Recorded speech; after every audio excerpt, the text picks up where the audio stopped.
I sure do love the smell of seething in the morning. Oh man. Fromsoftware owner reiterates that Duskbloods is still coming this year, exclusive to Nintendo Switch 2. So one of the big hopes about this initially this idea that like, oh yeah, this is going to be a timed exclusive. This is going to launch on on Nintendo Switch 2. It's going to fail, and then it's going to launch on the real platforms later. You know, people were talking about holding out. You were seeing people talking about boycotting. You were seeing people talking about like signing campaigns. You were seeing people like, you know, cope and seethe about this for months. And now we have hard confirmation once again that Duskbloods is a Nintendo Switch 2 exclusive.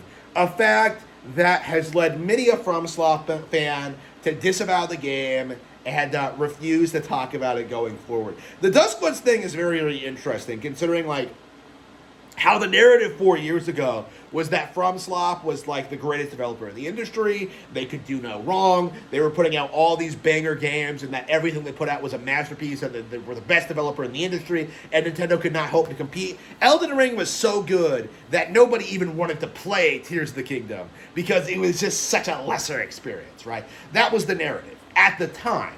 But the instant that Nintendo confirmed that they were getting their own FromSoft game that they were personally involved with, the narrative immediately began to shift into a cope and a seethe.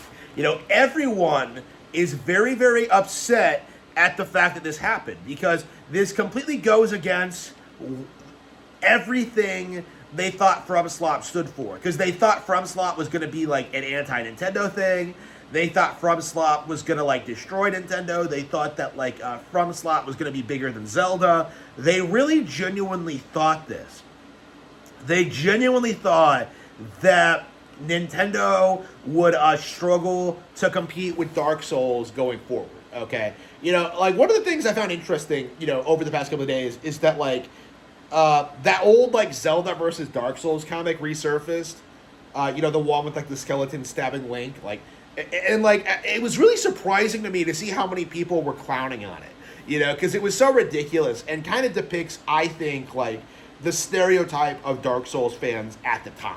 You know, the idea that, like, the game was super hard and that, like, Zelda fans would be filtered by it and that, like, it was way better than Zelda. That was the narrative at the time. And it's very, very interesting to see, like, as more and more people have grown up, like, playing Zelda and playing Breath of the Wild and, you know, got into Tears, it's very, very obvious to anyone who's played both how much better Zelda is than Dark Souls. Not even from, like, a difficulty standpoint, but just, like, in general. How there's way more variety, how the stories are better, how the worlds are better, the mechanics are better, you know, puzzle solving, you know, action mechanics, you know, the frame rate. Funny how the frame rate never comes up when it comes to talking about FromSoft games, by the way. You know, you have all this stuff going on. You know, you have all these signs that Zelda is dominating, like, you know, FromSoft. You know, all these indications, you know, the legacy, you know, the future of the franchise.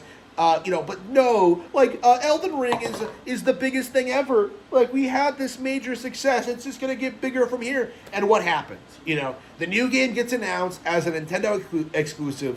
And not only are Nintendo fans not into it, not only do Nintendo fans not care, the actual fan base don't care either.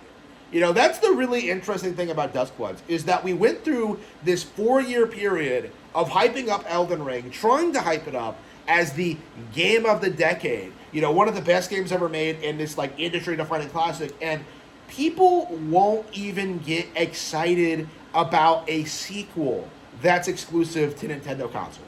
You know, it's very similar to what happened with Bayonetta, where, like, initially it was praised as, like, this amazing 3D action game with this cool female lead, you know, the best of its genre. It was celebrated as being this, like, great example of, like, Japanese creativity. Everyone loved it. It was very quickly seen as one of the best games ever made.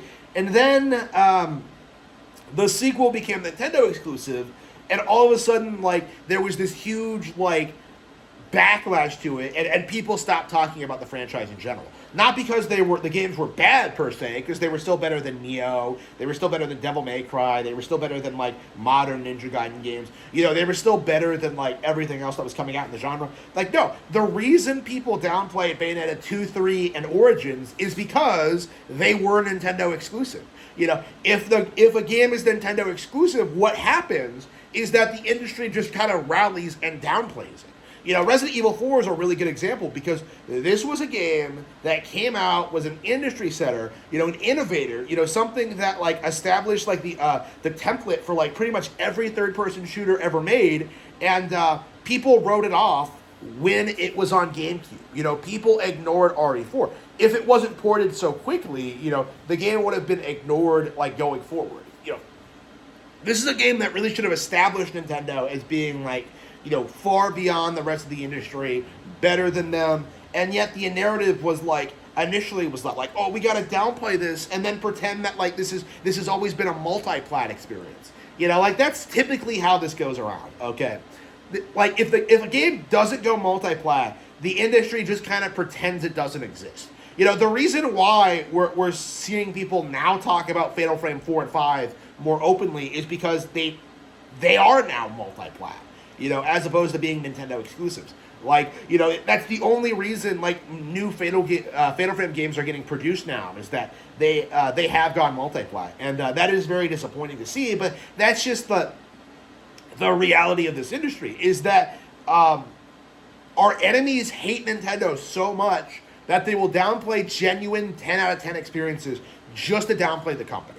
And that's what you're seeing with, like, Duskbloods, you know. Duskbloods does look like shit. It is going to be bad, you know, like all the other FromSoftware games, but like that's not what the community tried to tell you.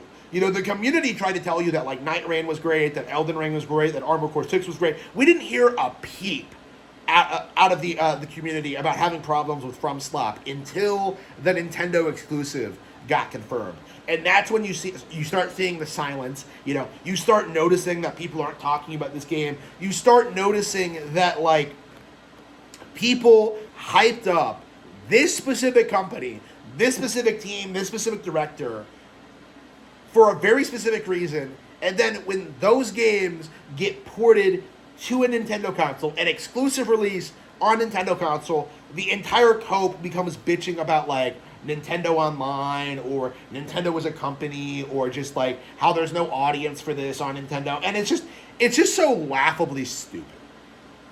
It really does need to get called out for what it is, because there is a big overlap between the Nintendo community and the Souls community, okay? Like, Nintendo fans play way more games than you, okay? So all of us are, like, very familiar with Souls games, and that's why we prefer Zelda and why we like Nintendo more, is that we know that your games are not that hype. And that's the reality behind Duskbloods, is that Nintendo fans are very, very well aware of Duskbloods. We're very, very well aware of FromSoftware. We just don't care.